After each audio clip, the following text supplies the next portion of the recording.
My nose is itchy, Dirt. I don't know why my nose is itchy. We cut it. It's fine.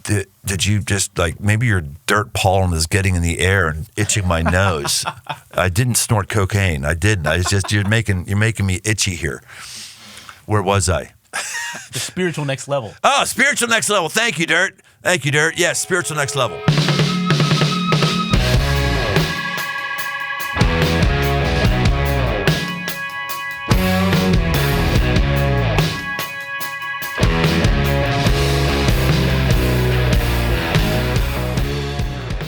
Welcome to Aggressive Life. Every time I do a Q&A on Instagram, about half or more than half of the questions are about marriage. And what I also find interesting is if you look at the Google queries, how to be a better husband is 2 times more popular than how to be a better wife. Now, maybe that's because wives are Googling that for their husbands. I don't know. I don't think so. But I figured I'd just talk about marriage for a little bit, maybe from the man's perspective, since that's what gets asked most often. If you want to be a better husband, it starts off with this. You have to recognize, you have to realize the most important team you will ever be on is the one with your wife. Bar none, far and away, the most important decision you make in your life is going to be who to get married to. Don't get married to your soulmate because you'll never get married because you won't find one. Just make sure you get married to somebody who has the potential to double your impact instead of cut your impact in half. That's the one. And the second most important thing is, will I choose to spend energy to build my marriage? Now, I want to go on the deep end for you for a little bit here because this is some stuff that maybe you might not be interested in, but is really important. What is it that you want out of a marriage? The marriage rates are going down, which may be a good thing because that means that the divorce rates have been going down as well. But why have the marriage rates been going down? I believe it's because we have an unhealthy expectation of what marriage is supposed to be. We think what marriage is supposed to be is making me happy. And if I'm pretty happy the way I am right now, why should I get married? And to even further extend that logic, if I believe that my marriage is going to bring more complication in my life, more complication always means a less enjoyable life, right? I mean, who wants more car payments? Who wants more obligation on their calendar? All that sort of stuff. I don't think we're understanding marriage the way we should be. We should be understanding it this way. It is a covenant, like a blood covenant, where 2 people are coming together and saying, I'm not going to leave you. How comforting it is when someone vows before a room full of people, before God, or even before a justice of the peace, vow, till death do us part, in sickness and in health, richer or for poorer, this is my solemn vow. When you give that vow and your spouse gives that to you and you believe it, you believe that you mean that, and you believe that they mean that, oh man, the covering that it is to know that you have a friend who's not going to move away, get transferred to some other city, and then the friendship is hard to follow up on. You have somebody who you're probably attracted to them because they're different from you. That's why we're attracted. Opposites attract, and if you don't understand the concept of team, then opposites attack. We're attracted to somebody not because they're carbon copies of us. We're attracted to them because they probably have something that we don't have, which simultaneously will drive us crazy and make our life more potent. Lib and I are pretty much exact opposite. And I don't mean just body parts, but I mean outlook of life. She is an introvert. She would prefer to stay in and just always stay in. I am an extrovert. I enjoy staying in, but I need to get out and about much, much more. She is an internal processor and it takes time. I am an immediate verbal processor. Like, I got to get it out, got to say it right now. Do it. She stews on things. She thinks through things. I act on things before I think about things. She is sensitive to people's feelings. I'm sensitive to the job that needs to get done. These are very opposing viewpoints, but we also We need each other, and we flourished as a result of it. So you've got to make sure that you and your marriage are the most important team, and you know that it's the most important team that you'll ever have, which should lead you to make certain decisions. One of them being that you need to be planning around that team. I mean, no football team, baseball team, golf team, business team, whatever, just says we're going to come into the office and hang out and hope that we make money or hope that we win. It doesn't work that way.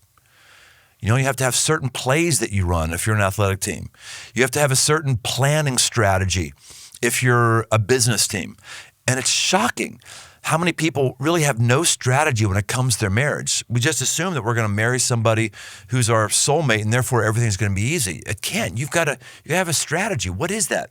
Is that strategy first of the year? You sit down and you calendar for your whole year? Lib and I don't do that, but I know people who do, and they do it really, really well. What's important to us, let's put it in the calendar. What's your strategy around your finances? Do you have a strategy around your finances? What's your strategy around your friends? Are you mindful of the friends that you're having in your life? Are you mindful of people who are very draining and very energizing? The very energizing people, these are the ones that you want to do dinners with and you want to do vacations with. If they're not very energizing, you never want to do that, because you could do a lunch with somebody, but reserve your dinners and your vacations for the very energizing, important people. Because once you have one dinner, there's always a reciprocation. Once you go on one vacation, there's always another one. How do you get out of it if it's a somewhat draining person? So you have to be thoughtful. Who is it that we're giving certain amounts of time to? These things are critical for you to be a better husband. Oftentimes I hear some Christian women say, I wish my husband was a leader of the home. I wish he was a leader of the home. And what they oftentimes mean by that is, I would like to have more Bible study, and I would like my husband to lead that. Whenever someone says to me, they have said it to the wrong person.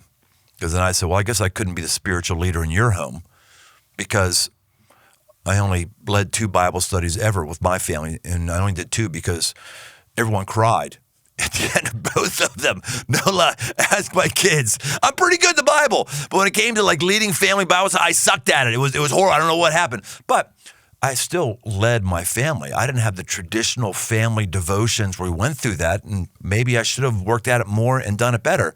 But no one in my family would say I didn't lead it, because I was intentional. I was thinking about where we were going to vacation. I was thinking about when I would go do errands, taking my kids with me. I never went to Home Depot without a kid. Didn't matter what I had to do, I took them there. All these were things that served my wife and served our marriage. So what are you planning out? Now, here's the deeper level. Just stop right now if you don't want to go to the next level, and specifically the spiritual next level. This is really, really important. My nose is itchy, Dirt. I don't know why my nose is itchy. We cut it. It's fine. Did you just maybe your dirt pollen is getting in the air and itching my nose? I didn't snort cocaine. I didn't. You're making me itchy here. Where was I? The spiritual next level. Oh, spiritual next level. Thank you, Dirt. Yes, spiritual next level. This is the spiritual level. This may not apply to you. You may not be interested in this at all, but here it is. One of the best books on marriage I ever read was written decades ago by Gary Thomas, and the name of the book is Sacred Marriage. And the subtitle is, What if God made marriage to make us holy instead of happy? If you're getting into marriage because you want to have a happier life, you might be disappointed because it might be more complicated. But you should be getting into marriage because you want a life that's set apart. That's what holiness means. Doesn't necessarily mean morally pure. It can be, but if you're morally pure, you're going to be set apart. Holiness means distinct, set apart, separate. That's what God is. He's not us. He's distinct, he's separate, he's set apart. That's why if we ever looked at God in the face, our face would melt off. Steven Spielberg had that really well in the first Raiders of the Lost Ark. And yet we have modern worship songs that talk about, when I look into your face, guys, you're not going to gaze into God's face. You would freaking die. Stop treating God like he's your date. He's not like your loving date who just wants to hang out with you and light candles with you and blow lilacs in your face and be your perfect date. That's not what God is. Sorry. That's horrible, horrible theology. One time, one of the holiest people in the Bible, Elijah, he couldn't even get to look at God's face. He had to go in a corner of a rock, and God allowed his backside to go in front of him. God is different. He is this thing. He operates on a different level, and he wants us to operate on a different level than the average person. That means when we get married, we're in a laboratory of difficulty. We're in a laboratory of a nonstop spiritual workout where we have to ask ourselves, am I looking to please myself or am I looking to please my wife? Jesus chose to please us. The Bible says that if you're in a relationship with Jesus, you are what's known as the bride of Christ. I don't necessarily like that because I'm a guy, but we'll run with it. It's in the Bible. I am the bride of Christ, and Jesus is the groom. He is the husband. I am the wife, or I'm part of the wife, myself and everybody else who's come to him, whether male or female. And what he does is he has chosen the mission that God has given him above and beyond his personal comfort in that moment. That's why he goes to a cross. So as a husband, I want to be like him. The book of Ephesians says, husbands, serve your wives as Christ served the church. He served his bride by dying for the bride. I serve my bride by dying for her. And the way I die for her isn't that I step in front of a speeding bullet, though I hope that I would be able to do that if that ever happens. The way I die for her is I make choices that bless her and inconvenience me. You do that, and you will be well on your way to being a great husband with a great team, and you will be shocked how your wife rises to the occasion and becomes an even better teammate for you and gives you the ability to live a life that's 2x, 5x, 10x of your current life. Now, having said that about holiness, the point is not to have a difficult life. The point is just that God is going to call us to things that are going to be difficult and to embrace those and go through those. But we shouldn't be planning difficulty unless you want to plan to go to couples camp. That might be a little bit of difficulty for you, which, by the way, is a great thing to build your marriage. I would just ask you, what is the last thing you've done to build your marriage? I'm not talking about the last time you had a date night or the last time you watched Netflix with your wife. Like, what's the last thing you did to get content from outside of you to come in and push you and your spouse? Most people would say never. I've never done that. Maybe premarital counseling whenever I did that, or when we were on the verge of divorce, maybe we went to counseling for a little bit. But most people don't get any external help. That's what couples camp is. It's a 48-hour date to rest, laugh, and rediscover the incredible journey and incredible team that you're on. It's actually April 25th to 27th, 2025 at Base Camp. It's going to be great. You can get more information and tickets at couplescamp.us. But let me tell you something else about Couples Camp that's also relevant to your regular life. As I said, the point is not to make your life difficult. It's just got to be ready for difficulty. And one of the ways you're ready for difficulty is having fun. How do you be a great husband? Have fun. What fun things are you planning with your wife? What things are you doing for your wife? Lib and I have learned that we've got to have something good that we're looking forward to. When we had less money, it would be looking forward to going to a movie this month. I mean, if we could go to a movie once a month, like, whew, it was a lot of money for us. But it was like, we're looking forward to something. It wasn't just the fun of the movie. It was looking forward to it. Now we have more resources. We have more opportunities. We have more people who have resources. I got a friend of mine who is a boat captain. And he's rented a boat and he's got all of his certification. And we're going on a little marriage retreat on this boat that he's rented down around the Caribbean with 4 couples. And I don't know if I'm going to like sailing or not. I've never done it. I'm actually a little bit freaked out about it because some of the most freaky movies have happened on the water Dead Calm. I remember Dead Calm was the first movie that Nicole Kidman was in a long time ago. Her and the guy who was in Jurassic Park. I can't remember, Sam O'Neill.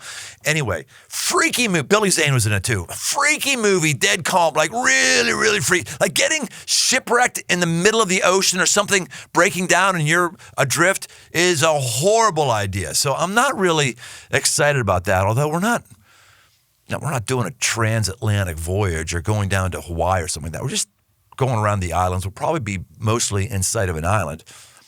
All that to say, I'm not looking forward to the actual sailing itself, but it's been fun to look forward to something.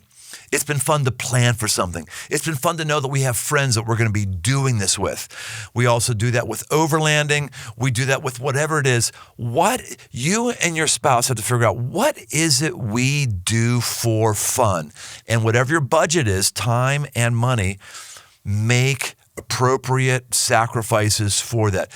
Put your marriage first. There's things that Lib and I don't do that other marriages do.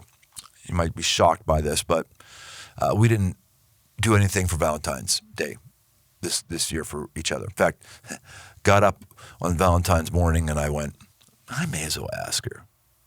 I said, honey, did you do anything for Valentine's Day for me? She said, no, but I was going to today. I said, I'm okay to call it good if you're okay to call it good. She said, yeah, let's call it good. Didn't do anything.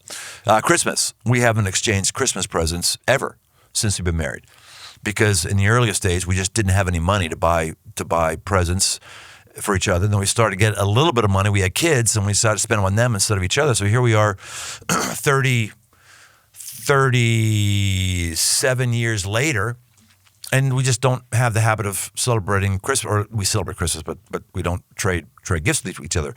Maybe we should push back on those lack of traditions in those areas and do something about it now. But I say that to say, we don't do everything that some people do, but I tell you what we do. We do sit down and we do figure out what we do for ourselves, how we organize our life around it. And it's what's helped us stay together and helps us keep going forward. So do not take your marriage for granted.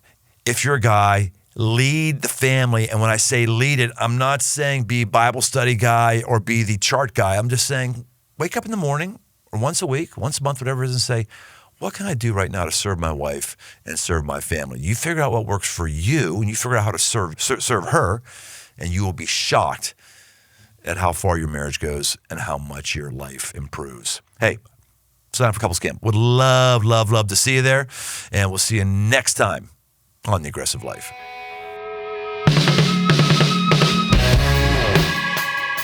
Thanks for joining us on this journey toward aggressive living. Find more resources, articles, past episodes, and more at briantome.com. My new book, a 60-day devotional called The 5 Marks for Man, 60 Days to a Powerful Life, along with all the other books in the 5 Marks library, are open right now on Amazon. Be sure to leave us a rating and review wherever you listen to your podcast. Then send an email to that's dirt at briantome.com to get a free Aggressive Life sticker. Find more on Instagram at briantome. The Aggressive Life is a production of Crossroads Church, Cincinnati, Ohio.